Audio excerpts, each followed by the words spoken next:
नमस्कार मंडळी, चला तर अजून एक व्हिडिओमध्ये तुमचं अगदी मनापासून स्वागत करते. तर आजची रांगोळी अतिशय सोपी आहे, तुम्हाला हे नक्कीच आवडणार दारासमोर.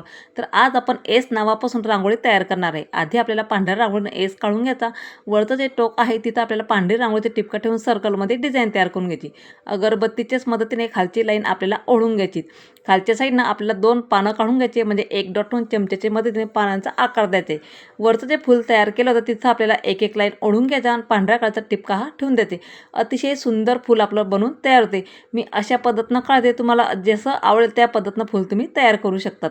आता जे वरचं टोक आहे ना, तिथं सुद्धा आपल्याला सर्कलमध्ये काढून अशी फुलांची डिझाईन तयार करून घ्यायची. सेम प्रोसिजरमध्ये तिथं सुद्धा पानांचा आकार करून घ्यायचा आहे. तुम्हाला ही रांगोळी कलरफुलमध्ये काढायची असेल ना, तुम्ही त्या पद्धतीने काढू शकता. पण पांढरी रांगोळी पण खूप उठून दिसते, म्हणून पांढरीच रांगोळी तुमच्यासोबत शेअर केलेली आहे. मधोमध सेंटरला पुन्हा पांढऱ्या कलरचा टिपका ठेवून सर्कलमध्ये डिझाईन तयार करून घ्यायची. अगरबत्तीच्याच मदतीने आतमधील लाईन तयार करून घ्यायच्या. आपली फुलांची डिझाईन इथं बनवून तयार दिली. तुम्हाला त्यात हळदी कुंकू किंवा लाल कलर टाकायचा आहे, तुम्ही त्या पद्धतीने करू शकता. जिथं आपण आउटलाईन तयार केली तिथं आपण एक एक टिपका ठेवून द्यायचा. दोघी साईडनं सेम प्रोसिजरमध्ये टिपके ठेवून द्यायचे आणि बोटाच्याच मदतीने आतमध्ये थोडंसं त्याला प्रेस करून घ्यायचं.